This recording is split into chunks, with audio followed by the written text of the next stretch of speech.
नमस्कार, मैं डॉक्टर प्रमोद मिश्रा।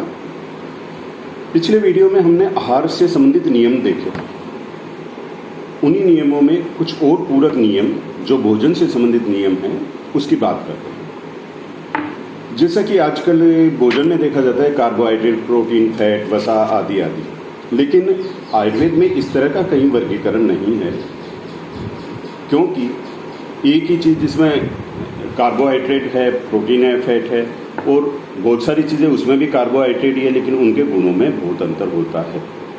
जैसे प्रोटीन है दालों में, लेकिन मूंग की दाल के गुण एकदम अलग है, उड़द की दाल एकदम अलग है। इसी तरह से बहुत सारी चीज़ें हैं। तो आयुर्वेद में वर्गीकरण दूसरी तरह से है। एक वर्गीकरण हमने देखा था गुरु आहार और लघु आहार। आज उसी को समझते हैं थोड़ा सा कि गुरु आहार क्या है और लघु आहार क्या है। क्योंकि गुरु आहार आपको भूख से कम आधा पेट ही भरना है। लघु आहार को आप 1/3 भी खा सकते हैं, थोड़ा पूरा भी अगर खा लेते हैं, पूरा पेट भर के भी खा लेते हैं तो नुकसान की संभावना कम है, या होगा तो कम होगा, थोड़ा बहुत होगा। तो इसलिए हमें गुरु आहार और लघु आहार को समझना है। गुरु यानी गरिष्ठ आहार, गरिष्ठ भोजन। ये आप आराम से देख सकते हैं, जो आपको लगता है कि ये मेरे पचने में भारी रहता है, इस चीज़ को मैं खाता हूँ तो मेरे पेट में भारीपन रहता है, मुश्किल से पचता है, तो वो चीज़ें गरिष्ठ है। एक सीधा तरीका। इसके अलावा एक तरीका ये है कि हम ये देखें कि जो भोजन 4 प्रकार का होता है, भक्ष्य, भोज्य, लेह्य और पेय, यानी जिनको बहुत ज़्यादा चबाना पड़ता है, जो सूखा होता है वो थोड़ा गरिष्ठ होता है, जिसको थोड़ा चबाना पड़ता है वो थोड़ा हल्का होता है उससे। उसके बाद चाटने लायक चीज़ें हैं वो कुछ हल्की हो जाती है, और द्रव जो है वो उससे भी हल्का हो जाता है प्रायः। कुछ अपवाद हो सकते हैं इसमें भी। इसी तरह से ये देखा जाए कि मोटे अनाज जो है, जो अनाज है मोटा पिसा हुआ है या दलिया है जैसे गेहूँ का, तो वो थोड़ा लघु है। आटा बन जाता है, पिष्टी के पदार्थ जो है वो भारी होते हैं, यानी पिष्टी मतलब आटा। जिस चीज़ का अभी आपने आटा बना लिया वो थोड़ा भारी हो जाता है, और उसी गेहूं को आपने बहुत बारीक पीस लिया, मैदा बना लिया, तो वो बहुत ज़्यादा गरिष्ठ हो जाता है, उसे आपको और कम खाना है।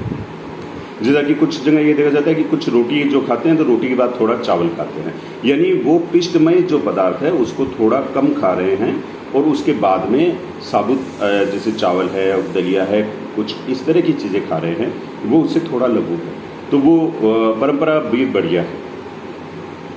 लेकिन जहाँ गेहूँ ये मुख्य रूप से खाया जाता है, रोटी मुख्य रूप से खाई जाती है, तो वहाँ आटा मोटा पिसवाना चाहिए। जहाँ तक उसके अगर मोटा आटा होगा तो वो सुपाच्य रहेगा, बजाय बारीक आटे के, मैदे के।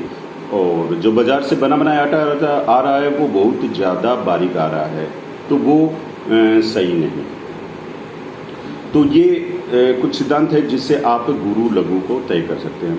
इसी तरह से देखें तो ईख से बने जैसे गुड़ वगैरह हैं वो थोड़े भारी हो जाते हैं। दूध रोज़ लेना चाहिए दूध, लेकिन दूध के बाद में हम उसको जला करके जितना ज़्यादा उसको गाढ़ा बनाते जाते हैं।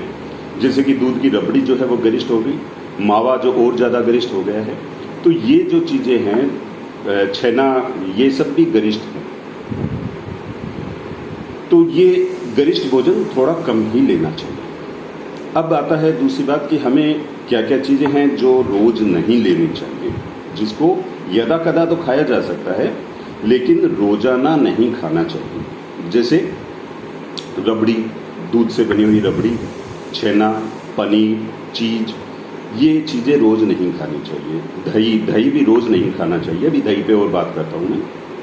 ऐसे ही उड़द की दाल भी रोज़ नहीं खानी चाहिए। उड़द की दाल, सोडा यानी क्षार, जैसे मीठा सोडा वगैरह जिन चीज़ों में डलता है वो रोज़ खाने की चीज़ नहीं है। आपके रसोई में जो बन रहा है, अगर ऐसी चीज़ें जिसमें मीठा सोडा डलता है या और कोई भी क्षार डलता है, वो रोज़ खाने की चीज़ें नहीं हैं। बहुत से हलवाई भी नमकीन बनाते हैं, उनमें सोडे का इस्तेमाल करते हैं, तो जिसमें सोडा क्षार डला है वो चीज़ें रोज़ नहीं खानी। दही को रोज़ नहीं खाना। दही में आपको ये भी है कि रात को दही कभी नहीं खाना चाहिए, और अकेला दही भी जो है वो नहीं खाना चाहिए। अकेले दही का मतलब है कि दही में या तो चीनी डालें, शर्करा बढ़िया होती है, चीनी के बजाय शर्करा जिसे खांड भी बोलते हैं, देसी बूरा बोलते हैं, वो ज़्यादा बढ़िया है।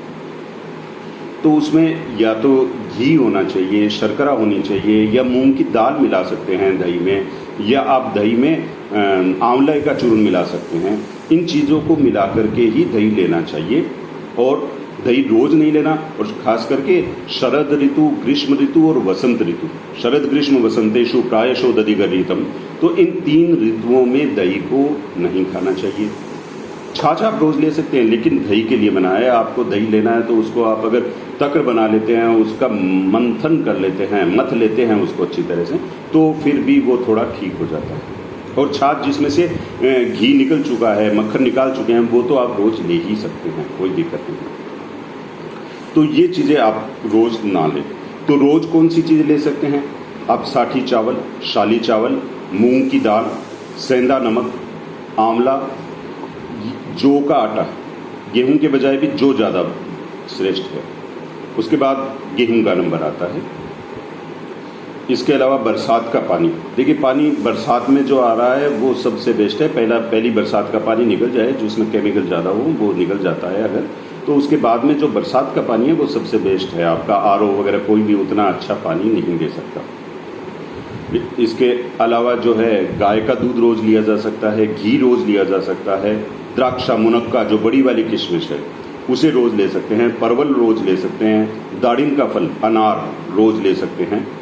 और जो गेहूं है, जो अधिकांश भारत में गेहूं या चावल खाए जाते हैं, चावल में तो कोई दिक्कत है नहीं, गेहूं रोज़ लिया जा सकता है। हालांकि आजकल जो अधिक फसल लेने के लिए जीन में जो परिवर्तन हो गया है, उसकी वजह से गेहूं की क्वालिटी जो है वो थोड़ा विचारणीय अवश्य हो गई है, तो इसको भी लिया जा सकता है। इसके अलावा रोजाना आप खाने से पहले अदरक के थोड़े छोटे छोटे टुकड़े बना लें और उसमें सेंधा नमक मिला लें, तो वो भी नित्य सेवनीय है। उससे आपकी जाठराग्नि दीप्त रहती है, अग्नि ठीक रहती है, डाइजेशन ठीक रहता है। तो ये चीज़ें आप रोज़ ले सकते हैं। अब आता है भोजन में, कुछ लोग कहते हैं पानी नहीं पीना चाहिए। देखिए आयुर्वेद में ऐसा नहीं कहा है कि भोजन करते समय पानी बिल्कुल ना पिए, बल्कि पिछले वीडियो में हमने देखा था कि हमारे पेट के हम क्षमता के 3 भाग अगर करते हैं तो 1 भाग ठोस से और एक भाग द्रव पदार्थों से होना चाहिए। तो अगर भोजन में द्रव, जैसे कि छाछ, भोजन में सुबह के भोजन में, दोपहर के भोजन में जो आप लेते हैं उसमें छाछ होनी चाहिए। और अगर इस तरह की लिक्विड चीज़ होगी तो आपको पानी की आवश्यकता ही कम पड़ेगी। लेकिन आयुर्वेद ये नहीं कहता कि पानी बिल्कुल ना पिए, वो आपके शरीर की आवश्यकता पर है, आपके भोजन की आवश्यकता पर है। भोजन में यदि लिक्विड चीज़ कम है तो आपको पानी की ज़्यादा जरूरत पड़ेगी। आप घूंट 2 घूंट बीच बीच में भी पानी ले सकते हैं। भोजन के बीच में पानी लेने का मना नहीं है। जैसा कि कहा गया है, अजीर्णे भेषजम वारी जीर्णे वारी बलप्रदम भोजने चामृतम वारी भोजनांते विषप्रदम। भोजन के तुरंत बाद में ज़्यादा पानी पिया जाता है, वो ठीक नहीं है। आप 40 मिनट 30 मिनट रुक करके पानी लें। लेकिन भोजन के बाद बिल्कुल पानी नहीं लेना ऐसी स्थिति भी नहीं है। आप 1-2 घूंट पानी भोजन के बाद में भी ले सकते हैं। ये बहुत ज़्यादा पानी पीने के लिए मना किया गया है भोजन के तुरंत बाद। और भोजन के बीच में घूंट 2 घूंट आप जब एक तरह के रस की चीज़ें, एक तरह के टेस्ट की चीज़ लेने के बाद दूसरे चीज़ ले रहे हैं तो बीच में 1-2 घूंट पानी ले लेना चाहिए। आयुर्वेद तो ऐसा कहता है। अब भोजन के बाद में हम क्या करें? भोजन के बाद आप 5 से 10 मिनट तक वज्रासन में बैठ सकते हैं तो वज्रासन में बैठें, वज्रासन में नहीं तो राजासन यानी सुखासन या कोई ऐसा आसन जिसमें आपकी कमर सीधी रहे, उस स्थिति में आप 5 से 10 मिनट बैठें। उसके बाद आप 100 कदम चलना है, 100 कदम टहलना है। ये बहुत ज़्यादा तेज गति से नहीं चलना है, परिश्रम नहीं करना है, आराम से 100 कदम तक घर में आप टहल सकते हैं। तो ये आपको टहलना है 100 कदम तक। उसके बाद आपको थोड़ी देर बाईं करवट लेट जाना चाहिए। बाईं करवट में, लेफ्ट साइड में करवट लेकर के कुछ देर आप लेट सकते हैं। खाना खाते ही सोना नहीं है, नींद नहीं लेनी है। आप थोड़ी देर लेट सकते हैं। इस समय आप मधुर संगीत सुन सकते हैं। खाने के समय आपका जो मोबाइल है, टीवी है, वो मैंने बंद रखने की सलाह दी थी। अब आप यहाँ आराम से कुछ देर संगीत, अपना मन प्रिय कुछ भी सुन सकते हैं जो आपको मन को प्रिय लगे। तो ये भोजन के बाद में आप 40-45 मिनट तक जो है तेज चलना, व्यायाम करना या किसी भी तरह का मानसिक श्रम और शारीरिक श्रम दोनों नहीं करने हैं। मानसिक श्रम जो जिसमें दिमाग ज़्यादा लगाना पड़ता हो वो आप 40-45 मिनट तक अवॉइड करें। तो इस तरह से आप भोजन के इन सामान्य नियमों का पालन करें। नमस्ते।